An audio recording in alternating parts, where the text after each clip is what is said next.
বেনারসিতে আমাদের দ্বিতীয় দিন। আর এখন বাজে 8টা, আমরা তো সবাই মিলে রেডি হয়ে গেছি। সবাই যেহেতু চলে গেছে, খুব তাড়াতাড়ি করে রেডি হয়েছি। সবই শেয়ার করবো, সম্পূর্ণ ব্লগটা দেখতে থাকো। আগে থেকেই আমি প্ল্যান করেই গিয়েছিলাম যে যেদিন আমি ঘাটগুলো ঘুরে দেখবো বোটে করে, সেদিন শাড়ি পরবো। যদিও আমাকে সবাই বারবার বারণ করছিল যে পারবে না, আমি অনেকটা সাহস করে শাড়িটা পরেই নিয়েছি। আর কেমন লাগছে সেটা জানাতে একদমই ভুলো না। সবাই ফার্স্টেই এসেছি একটু চা খেতে। এটা কাশী বিশ্বনাথ মন্দিরের কিন্তু লাইন অনেকটা দূরে, যেটা দেখা যাচ্ছে না। কালকে রাত্রেও দেখলাম এরকম লাইন, আজকেও কিন্তু সেম লাইন।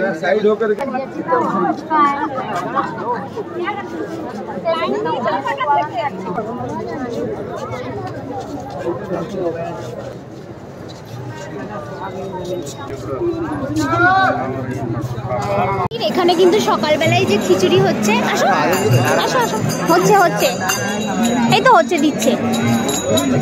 এখানে এই যে সবাই বসে খাচ্ছে দেখি, আর এই যে বড়টায় খিচুড়ি হচ্ছে।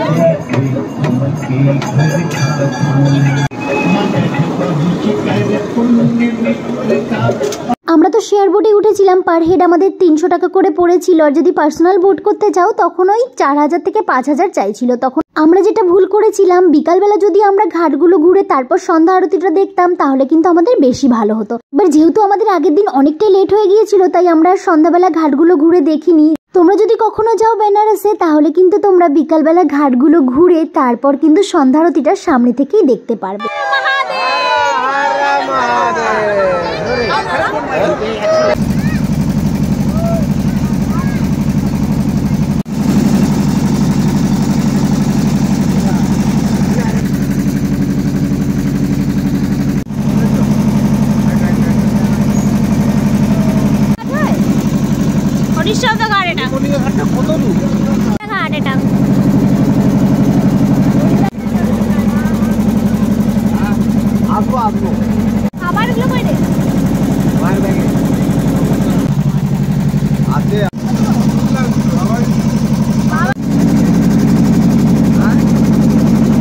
ঘাটগুলো মোটামুটি আমাদের ঘোরা হয়ে গেছে, আর যেগুলো বাকি আছে সেগুলো আমরা পায়ে হেঁটেই ঘুরে নেব। বোট থেকে নেমেই আমরা ঘাটের পাশ দিয়ে হেঁটে যাচ্ছিলাম, ওখানে একটা নেপালি টেম্পল দেখতে পেলাম, যেটা বন্ধ থাকার জন্য আমরা ভেতরে যেতে পারিনি। এটা কিন্তু 19th সেঞ্চুরিতে নেপালের রাজা বানিয়েছিল।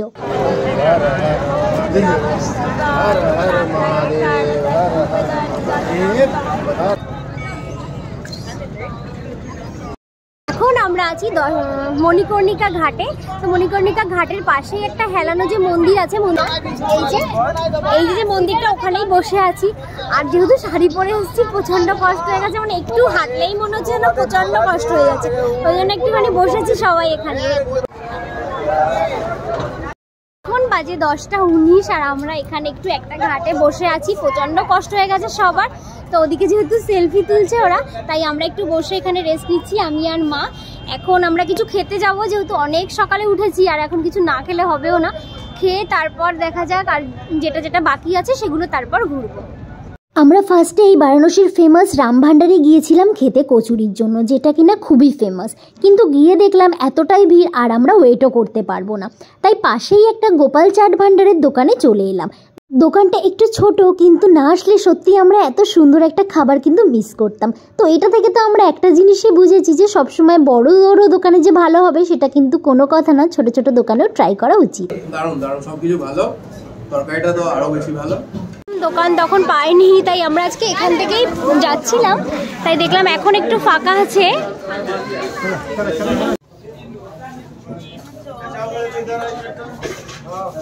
এই কালকের মতো সেম টেস্ট, সেম মালাই খেতে একদমই ভালো লাগেনি, কিন্তু লাস্টে যেটা দিল এটা কি বলে জানি না, সবাই মিলে একবার কি বলে জানি না, কিন্তু এটা খেতে সত্যি খুব ভালো লাগে। লাস্টেটা ভালো লেগেছে, এই যে মালাইটা দিয়েছে তাই ওর এখানে অনেক গল্প শুনেছি, কিন্তু খেয়ে তো পার্সোনালি ভালো লাগেনি। এবার সবার টেস্ট তো সমান হয় না, তো আমার তো একদমই ভালো লাগেনি। তোমরা চাইলে কিন্তু বেনারসে এসে ট্রাই করতেই পারো।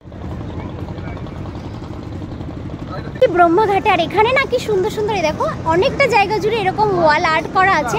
তো সেখানের ভিডিও করার জন্যই আমরা এখানে আছি।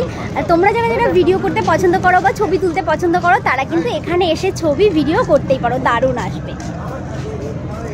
এই ঘাট ঘাটটা হলো বুন্দি পারকোটা ঘাট, এখানেও কিন্তু ওই সেম ওয়াল পেন্টিং গুলো করা রয়েছে।